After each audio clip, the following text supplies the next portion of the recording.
শুনছিলেন বিটিএসসি শিরোনাম, এবারে জানাচ্ছি বিস্তারিত।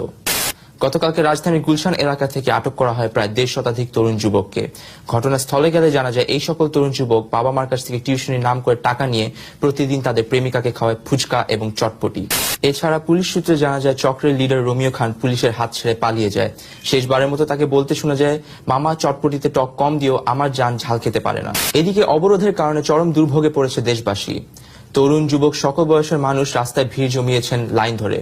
সেখানে উপস্থিত আছেন আমাদের চিফ রিপোর্টার হাবিব। সরাসরি চলে যাচ্ছি তার কাছে।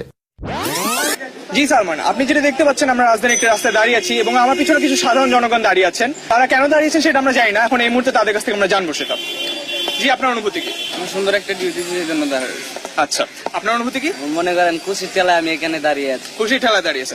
জি, আপনার অনুভূতি কি? আমার এখানে খুব ভালো লাগতেছে, তাই এখানে আমি দাঁড়িয়ে আছি। আপনার খুব ভালো লাগছে। আচ্ছা জি, আপনার অনুভূতি কি? আকাশটা খুবই ভালো, আমি সেই জন্য খুশি এখানে। আপনি আকাশ দেখতেছেন, আপনার আকাশ খুব ভালো লাগছে। জি সালমান, তো আমরা যেটা বুঝলাম যে আমাদের দেশে কষ্টের অভাব নেই, কিন্তু খুশির ঠেলার অভাব নেই। সবাই এখানে খুশির ঠেলা দাঁড়িয়েছে। অন্যদিকে ম্যাক্সিমাস ফোন ব্যবহার না করায় বেদম প্রহার করা হয় 3 যুবককে।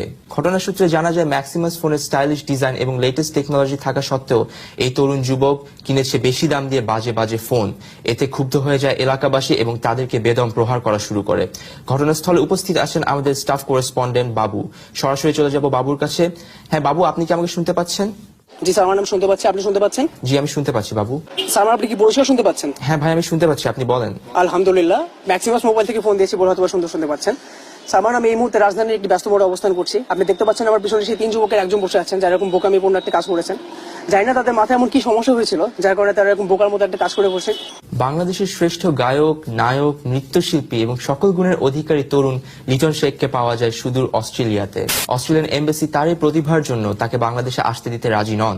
প্রায় 10 মিলিয়ন ক্রাউডের মাঝে আজ হয়ে যায় তার ফার্স্ট অ্যালবাম জিপসি হার্টের প্রথম সোলো লাইভ কনসার্ট। চলুন দেখে আসি সেই কনসার্টের কিছু দৃশ্য।